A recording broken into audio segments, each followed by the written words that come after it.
Hello aspirants, how are you all. This is the Hindu article.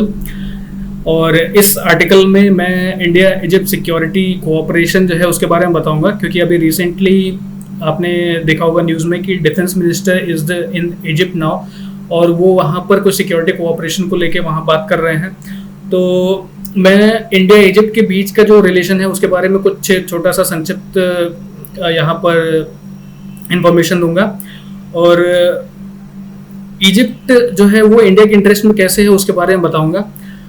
जो historical background है हमारे relationship का, India और इजिप्ट का जो हिस्टोरिकल बैकग्राउंड है उसके बारे में छोटी सी इन्फॉर्मेशन दूंगा। और फिर मैं ये बताऊंगा कि जो हमारा इंडो पैसिफिक रीजन है वो कैसे इजिप्ट के हमारे साथ होने से काफ़ी इम्पैक्ट होता है। तो ये सारी चीज़ें मैं इस वीडियो के थ्रू बताऊंगा। और again I am Ritesh Shukla and this is the Hindu article explainer by Disha publication. So I will be starting with the video. जो सबसे पहला क्वेश्चन है,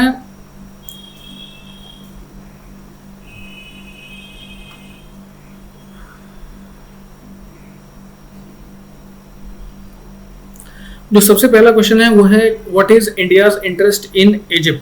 तो first things first, Egypt can be located as the extended part of middle East. Middle East region को आप इस प्रकार से जान सकते हैं कि टाइम टू टाइम न्यूज़ में मिडिल ईस्ट का नाम इसलिए आता है क्योंकि वो रीजन ही काफ़ी ज़्यादा डिस्टर्ब्ड है। आप अगर मिडिल ईस्ट में देखेंगे तो यहाँ पे लगभग सारी कंट्रीज स्टेबल नहीं है, गवर्नमेंट जो है बहुत स्टेबल फॉर्म में नहीं है। टाइम टू टाइम वहाँ पर कुछ ना कुछ रेवोल्यूशनरी मूवमेंट होते रहते हैं, जिसकी वजह से गवर्नमेंट रेजिम जो है अनएक्सपेक्टेड तरीके से खत्म हो जाती है। जैसे कि Iran, Iraq, Syria, Jordan, UAE, Qatar, Bahrain, Yemen, Oman, Saudi Arabia. तो ये कुछ कंट्रीज हैं मिडिल ईस्ट के जहां पर अगर अरब स्प्रिंग से देखा जाए तो टाइम टू टाइम वहां पर रेवोल्यूशनरी मूवमेंट कंटिन्यूअस चल रहे हैं, जिसकी वजह से स्टेबिलिटी बहुत नहीं है उस पर्टिकुलर रीजन में। तो ऐसे ही रीजन का एक्सटेंडेड पार्ट है इजिप्ट। और इजिप्ट को मैं मिडिल ईस्ट का एक्सटेंडेड पार्ट इसलिए भी बता रहा हूँ कि इन जो मुस्लिम कंट्रीज हैं इनके बीच में एक इजरायली कंट्री, ज्यूज कंट्री है जिसका नाम है इजराइल। और ये इजराइल का ही छोटा पोर्शन मिडिल ईस्ट के रीजन में है, जिसकी वजह से काफी ज्यादा कॉन्फ्लिक्ट जो है बना ही रहता है इन सारी कंट्रीज में। इवन इजिप्ट और इजराइल के बीच में भी एक बार वॉर हो चुका है, लेकिन largely Egypt has moved on from that particular position. और इजिप्ट आज बहुत ही सब्सटेंटिव पोजीशन पर है, क्योंकि इकोनॉमिक पॉइंट ऑफ व्यू से भी और वर्ल्ड लेवल पर मिडिल ईस्ट में एक लीडरशिप रोल में भी इजिप्ट का बहुत अहम सिग्निफिकेंस है। तो फर्स्ट ऑफ ऑल अगर हम इजिप्ट को देखें तो इजिप्ट कुछ इस प्रकार दिखता है। ये अफ्रीका में फॉल करता है, but you can call it as an extended part of middle east. अब इजिप्ट जो है वो सिग्निफिकेंट इसलिए है कि इजिप्ट का ही जो पार्ट है सिनाई पेनिनसुला, इन दो लैंड के बीच में एक छोटा सा कैनाल है जिसका नाम है सुएज कैनाल। और ये कैनाल कनेक्टेड है रेड सी से, और रेड सी थ्रू बैबल मंदेब इस रीजन का यहाँ पर नाम है। रेड सी जो है कनेक्ट होता है अरेबियन सी से, और इस रीजन का जो कि वाटर बॉडी है कनेक्टेड है अरेबियन सी से। इस वाटर बॉडी का नाम है बैबल मंदेब।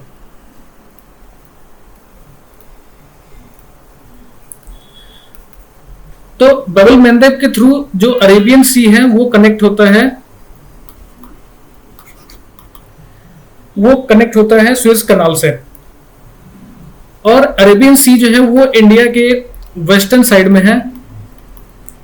तो आप ये समझ सकते हैं कि जो भी हमारा ट्रेड है, जो भी इकोनॉमिक पॉइंट ऑफ व्यू से जो भी हमारा ट्रेड करने का जो तरीका है, या फिर जो शिपमेंट्स हम जो है यहाँ से सेंड करते हैं फॉर यूरोप, या यूरोप में हम कुछ सेंड करते हैं, या फिर यूरोपियन पार्ट्स में या फिर जो है सेंट्रल एशियन कंट्रीज में। तो उन कंट्रीज में क्योंकि हमारे डिप्लोमेटिक रिलेशंस भी बहुत अच्छे नहीं है हमारे नेबर के साथ में, जैसे पाकिस्तान या फिर अफगानिस्तान से हमारा बहुत अच्छा रिलेशन अभी तक नहीं है, तो उन सिचुएशंस में भी हमें अगर किसी और कंट्री में कुछ चीजें अगर सेंड करनी होती है या फिर इवन हमें ट्रेड करना होता है यूरोप से, तो शिपमेंट्स और कार्गोज जो कि बहुत इंपॉर्टेंट है ट्रेड में, वो अरेबियन सी के थ्रू होते हुए, बाब अल मंदब के होते हुए रेड सी से होते हुए स्विस कैनाल से ही होते हुए जाते हैं। और ये जो स्विस कैनाल है इस पर एडमिनिस्ट्रेशन पार्शली इजिप्ट का भी है। तो इसलिए इंडिया के इंटरेस्ट में है कि इजिप्ट के साथ वो अच्छा खासा रिलेशन बनाए रखे।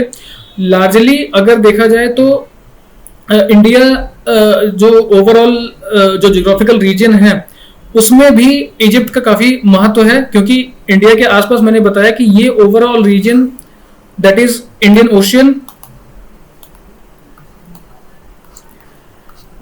ओशियन के सराउंडिंग्स में जितनी भी कंट्रीज हैं उनको इंडियन ओशियन रेजिम बोलते हैं। और इस रेजिम में भी जितनी सारी कंट्रीज फॉल करती है जो कि इंडियन ओशियन से टच करती हैं, उनमें भी सिक्योरिटी रिलेटेड काफी सारे मैटर इंडिया से हो सकते हैं। तो इसलिए Egypt is one of the countries which is very much important, क्योंकि सारे ट्रेड स्विस से होते हैं, इंडिया के भी, और जो एशियन नेशंस हैं उनके भी। तो इंडो पैसिफिक रीजन पर भी इजिप्ट से जो हमारा रिलेशन होगा उसका भी इंपैक्ट पड़ेगा। तो that is why India's interest in Egypt are very much important. Okay, so I will be moving on to the another question. Okay, where does the history say on what does the history say on India-Egypt relations? तो अगर आपने world history में पढ़ा है तो when there were certain blocks between Russia and US, India, Egypt and Indonesia,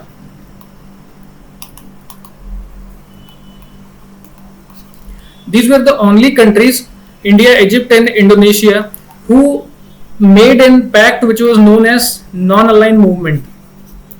ठीक है, नसीर जो इजिप्ट के थे और इंडिया के पंडित जवाहरलाल नेहरू, इन्होंने, और इंडोनेशिया के सुकर्नो, ये तीनों लोगों ने ये तय किया था कि they are not going to go with the any block, the war block that were being created during the 1945 after 1945। या तो ये एक यूएस का ब्लॉक था या तो रशिया का ब्लॉक था या यूएसएसआर कह लें इसको। तो या तो यूएस का एक ब्लॉक बन गया था जो कि सुपर पावर था, या फिर यूएसएसआर का एक पावर ब्लॉक था जो कि ये भी एक सुपर पावर था। तो ये जो आइडियोलॉजिकल डिफरेंसेस थे, लार्जली जो कंट्रीज थी वो या तो यूएस को फॉलो करती थी या तो रशिया को फॉलो करती थी, लेकिन these three countries where one country who adopted a non-aligned movement stating that we are not going to go with any of these countries and we are going to be separate and not going to get involved in any kind of war। तो India और Egypt का यहाँ पर ही historical relationship जो है दिखाई पड़ता है हमें कि पंडित जवाहरलाल नेहरू और नसीर के बीच में काफी अच्छा रिलेशनशिप रहा in the historical times as far as India Egypt relations are concerned. Then where does Egypt stand in trade with India? तो इजिप्ट ने अभी रिसेंटली ही इंडिया से व्हीट खरीदा था, काफी लार्ज बेसिस पे व्हीट खरीदा था। Even Egypt is the 35th trade partner of India. We have significant good trade balance with Egypt, versus Egypt जो है जब इन्होंने व्हीट लिया था तो इनसे हमने भी ऑयल लिया था, लेकिन ऑयल का जो ओवरऑल परसेंटेज जो कि इंडिया बाई करता है थ्रू आउट द वर्ल्ड, उसमें से इजिप्ट का 0.1% है।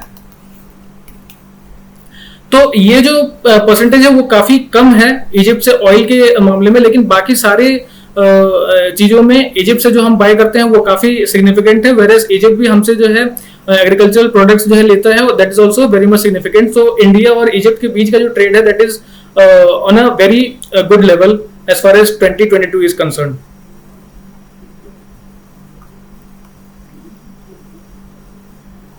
Now, what is the reason for recent visit of DM to Egypt? तो डिफेंस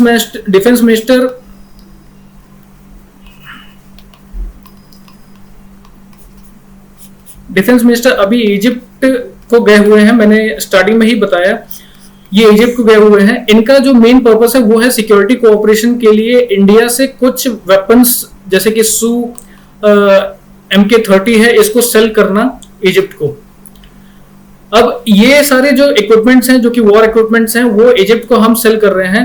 साथ ही साथ हम उनसे सिक्योरिटी कोऑपरेशन स्टैब्लिश करना चाहते हैं।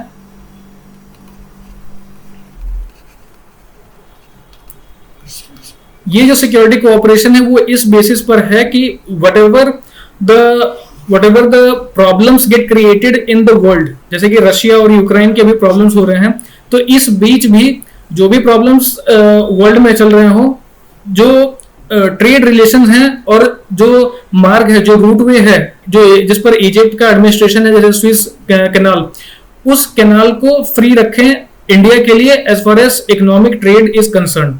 तो जो सिक्योरिटी कोऑपरेशन है वो इस फील्ड में भी है कि इकोनॉमिक पर्सपेक्टिव से भी इजिप्ट का रूट क्लियर रहे और इंडिया भी इजिप्ट को जो है हर उस मामले में हेल्प करे जहां पर उनको सिक्योरिटी की जरूरत होगी सुएज कैनाल को सिक्योर करने के लिए।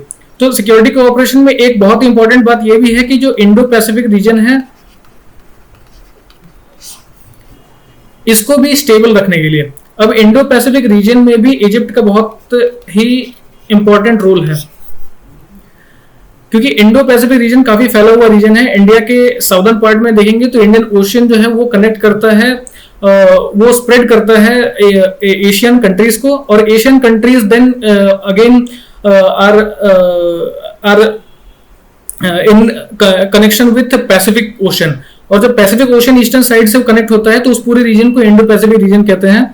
तो इस इंडो पैसिफिक रीजन को भी ट्रेड करने के लिए यूरोप से थ्रू इजिप्ट स्विस कैनाल से ही जाना होता है।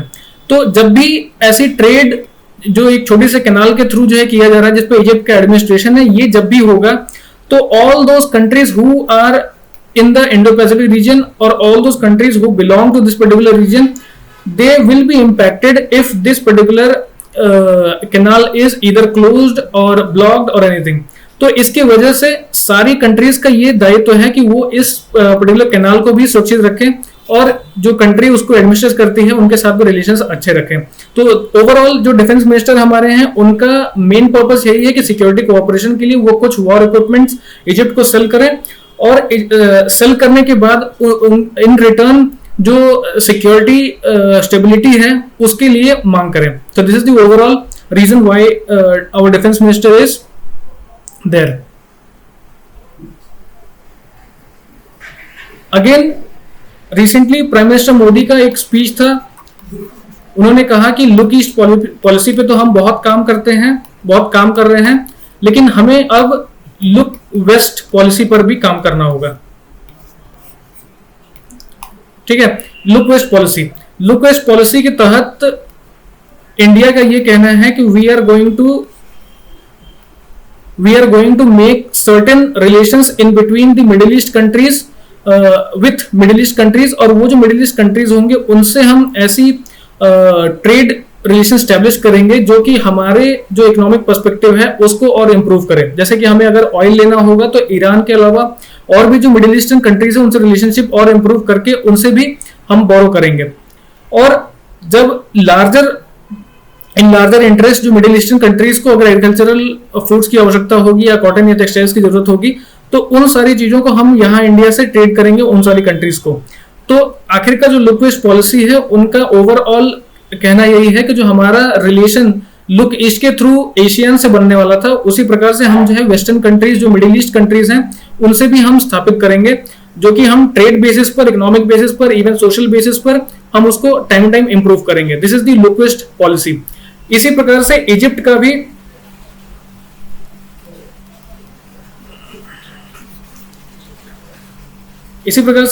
भी लुक ईस्ट पॉलिसी है और इजिप्ट लुक ईस्ट पॉलिसी के थ्रू इंडिया से भी अच्छे रिलेशनशिप स्टैब्लिश करना चाहता है। तो Egypt's India look east policy versus India's look west policy, अगर इनको एक कॉम्बिनेशन में देखेंगे तो you could call it as Indo Abrahamic region. ये टर्म कॉइन किया गया था और इंडो अब्राहमिक रीजन जब इंडिया इजिप्ट की बात करते हैं तो उस समय इसको कॉइन किया जाता है, और इससे ये स्टैब्लिश होता है कि security in the middle east is a priority for India, whereas security in the Indo-Pacific region is a priority for the Middle East और the extended part of the Middle East right now, because Middle East जो है अभी बहुत ही stable position में नहीं है. तो this is the overall look west policy of India. So I will be winding up this particular video. I am hopeful that I have explained that what is the look west policy, what is the interest of India in Egypt, whereas what is the interest of Egypt in Indo-Pacific region, and how these security cooperation are going to impact both the India and Egypt in their relation. Okay, so thank you for watching this. Stay home, stay safe, and keep learning.